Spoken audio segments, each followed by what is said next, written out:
Day 17. Now I'm just doing these videos basically anywhere and whenever I have 5 minutes so I can get it to you the next day. So Kelly Joy Russ, 30 Days to Better, Day 17. Here we go. Okay, today what I wanted to talk about, I want to get into more talking about food and what to eat. I know I've talked about it before on this journey. I really want to stress eating, like how important it is to eat healthy. Like I said before, you can work out every single day, but if you're not eating good, you're eating your Burger King or your KFC or whatever, you're not going to hit your fitness goals. You're not going to hit your weight loss goals. 80% of your results is going to come from what you put into your mouth, and the other 20% is working out. Eat well, eat well, eat well. There's about 1 billion different diets out there. There's the gluten-free diet, there's low-fat diets, there's vegan diets, there's 30% protein, 30% carbs, 30% fat diet all together like that. So there's all different kinds of diets. I'm not going to tell you what diet to use. Different diets work for different people. Basically, you just have to try different diets, I guess, and figure out which one works for you. What I have done and what I do, especially going right here with this 30-day challenge, is I pick a little bit from, I guess, every type of diet that's out there. I don't eat a lot of gluten during these 30 days. Just with my system and stuff like that, I feel better if I have gluten-free product. While I'm doing this 30-day challenge as well, I usually have higher protein than I probably usually would. I usually try to incorporate protein in every little meal that I have. I also don't eat a lot of starchy foods. Like I don't have like potatoes, pasta, breads. Again, if I'm having like either pasta or breads, it's usually gluten-free. And I eat tons and tons of vegetables, as much vegetables as I can.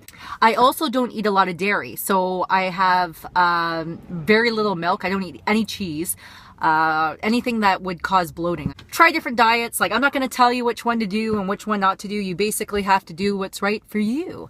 So, but the two things that I really do push, because I know they work and no matter what diet you're on, is portions. I've talked about multiple times, like eating nothing more than the size of your hand, like your meals. I also talk about eating on small plates. And the reason why I do that, because I know if you eat on a small plate that you're not going to overeat, right? If you have just a small plate, you can pile it on and chances are you won't overeat.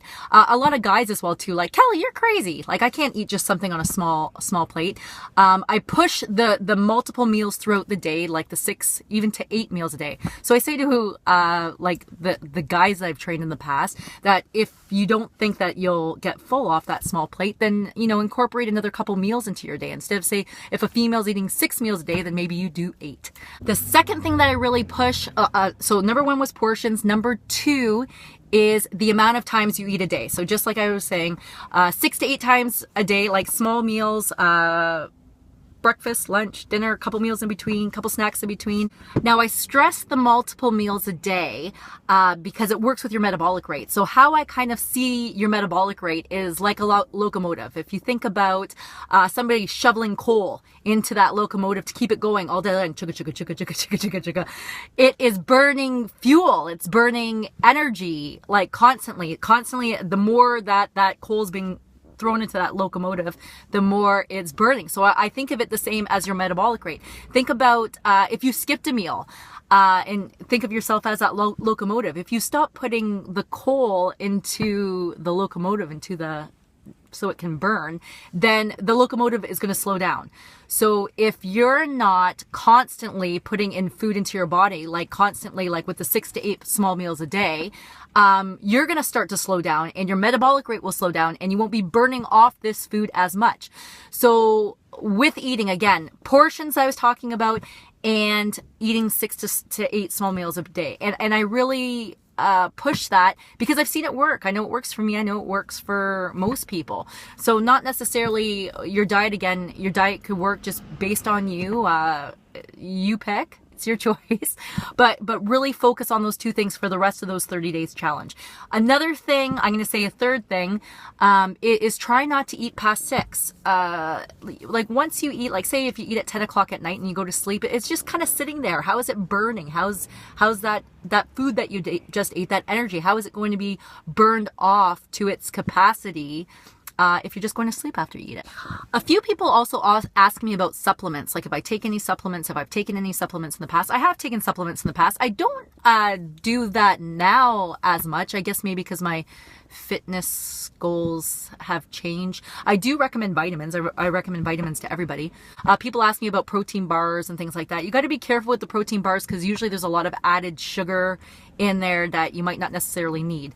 But protein shakes, yeah, for sure, protein shakes. I have protein shakes. I don't have them that often, but it's something that I do have just because it's in my house. My husband likes to have protein shakes. So yeah, we do that. That's it for today. So yeah, just really focus on your eating. Think of yourself as that locomotive, and burning energy and burning food all day long. So constantly be eating all throughout the day, and watch your portions and try not to eat past 6. That's all. Bye bye.